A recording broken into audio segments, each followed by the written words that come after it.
É isso, e a gente teve já novidades referentes a isso hoje, essa questão do habeas corpus que pede a suspeição, né, do ex-ministro e ex-juiz Sérgio Moro.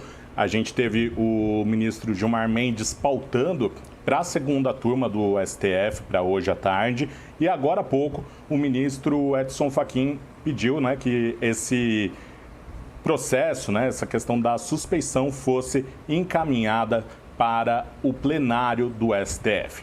Para quem vai hoje nos ajudar a entender um pouco melhor o que está acontecendo em relação ao ex-presidente Luiz Inácio Lula da Silva, o ex-juiz Sérgio Moro e o Supremo Tribunal Federal, nós temos a advogada especialista em direito eleitoral, a Ana Paula Fulheiro. Ana Paula, seja muito bem-vinda ao Bastidores do Poder. Muito obrigada, eu que agradeço a oportunidade. Só não sei se a gente consegue explicar isso tudo. Ana Paula, tá um pouco complicado, né, doutora? Eu queria que você explicasse, então, primeira coisa pra gente, o que quer dizer isso que o Edson Fachin determinou, né? Que os casos do Lula não têm envolvimento direto com a Petrobras e, por isso, não deveriam estar em Curitiba. É isso que ele determinou? Então, ele vai mudar para outro lugar, para outra jurisdição? É isso. Eu acho que uma coisa que é importante as pessoas entenderem é que a decisão de ontem não significa absolvição ou condenação do ex-presidente Lula. Na verdade, a única coisa que o ministro Edson Fachin fez, que não é pouco, mas juridicamente a única coisa que ele fez foi dizer: erramos na regra de competência. Esse processo não deveria ter corrido em Curitiba, esse processo deveria ter corrido em Brasília. No direito processual em geral, a gente tem uma regra muito importante, que é a regra de competência, para que a gente saiba onde a gente vai ser julgado e processado. Imagine, você tem um problema de aluguel, de locação. Se você tiver que levar isso ao judiciário, como que funciona em regra geral? O juiz que vai julgar teu caso aí de aluguel de locação vai ser o juiz de onde está aquele imóvel locado. No processo penal, a gente também tem essas regras. E no entendimento do ministro Edson Fachin, esses casos desse julgamento de ontem não deveriam ter sido julgados em Curitiba, porque lá em Curitiba ficou fixada a competência para as questões de corrupção, né, envolvendo ali a Odebrecht, mas que tinham algum tipo de desvio de dinheiro da Petrobras.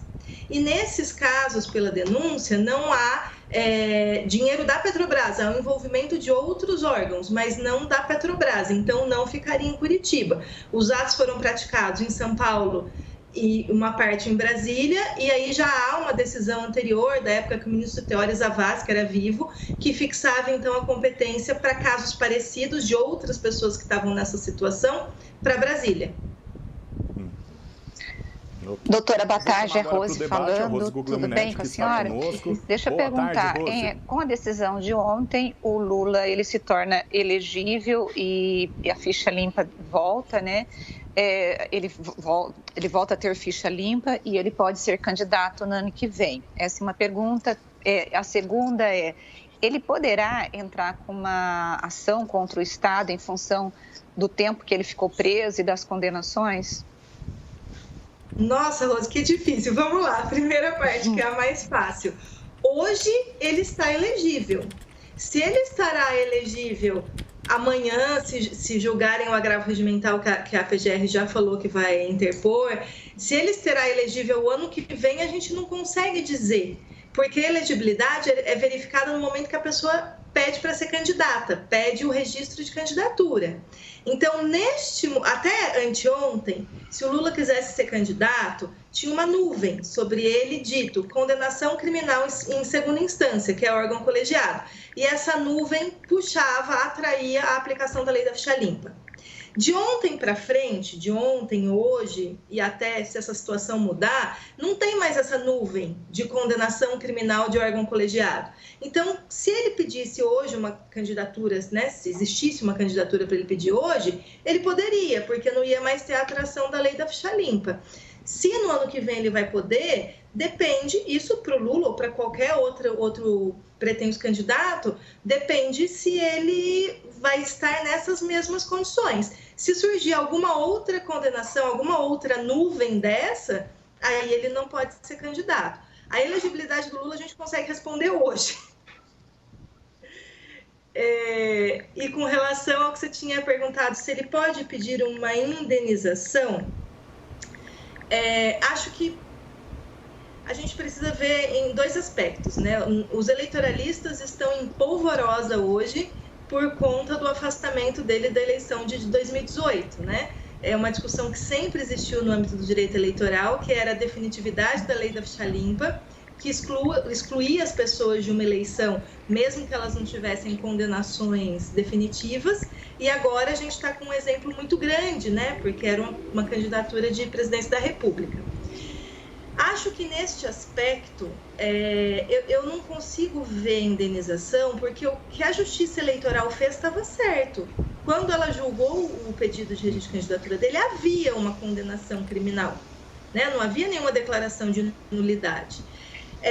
Com relação ao tempo de prisão, acho que até se pode aventar essa tese, mas de todo modo, de novo, a gente não viu necessariamente erro do Poder Judiciário.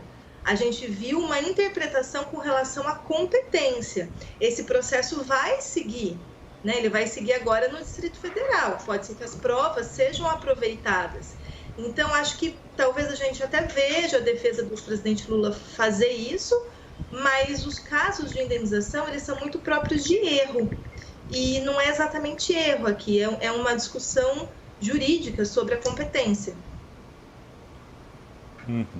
Doutora Ana Paula, aqui até tem uma pergunta no nosso WhatsApp de um telespectador perguntando sobre a segunda instância, né? Porque o ex-presidente Lula, ele foi condenado também em segunda instância, né? Pela quarta turma do Tribunal Regional Federal. E aí houve erro no TRF4, deveria ter ali sido apontado essa falta de competência para o Moro acabar julgando, né, esse caso, deveria ter sido sinalizado isso ali no TRF4? Olha, essa questão da competência é trazida pela defesa do ex-presidente Lula e pela defesa de muitos envolvidos, não só dele, de muitos envolvidos na Lava Jato.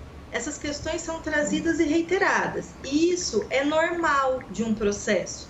A gente alega na primeira instância, o juiz entende diferente. O que a gente faz? Alega de novo na segunda instância. Então, eu não acho que o caso é falar de erro, porque a discussão de competência da Operação Lava Jato, né, de tudo isso que virou Operação Lava Jato, é enorme, né? Uma das grandes coisas que o STF fez foi fatiando, descobrir o que ficava com ele, o que ficava na primeira instância, o que ficava em Curitiba, no Rio, Brasília, São Paulo. Então, é uma interpretação que está sendo construída. Por isso que, assim, erro judiciário seria uma situação que estava escrito uma coisa e a pessoa julgou outra. E isso a gente poderia falar de erro judiciário. Ali eu acho que é uma interpretação divergente, que talvez não se mantenha mais, a gente precisa ver se a PGR vai recorrer e a gente precisa ver a posição do próprio plenário do STF com relação a isso, mas eu acho que não chega ao caso de erro judicial, né? Erro judicial clássico seria assim, acusaram o ex-presidente Lula e prenderam o ex-presidente Collor no lugar do Lula. Isso é erro, isso eu não tenho dúvida que é erro. A competência ainda está no âmbito de discussão judicial. Tá certo. Rose, tem mais alguma pergunta? Não, obrigada. Então a gente vai encerrar então com a doutora Ana Paula Fugliaro, ela que é especialista em direito eleitoral. Muito obrigado pela sua participação, doutora. Imagina, eu que agradeço.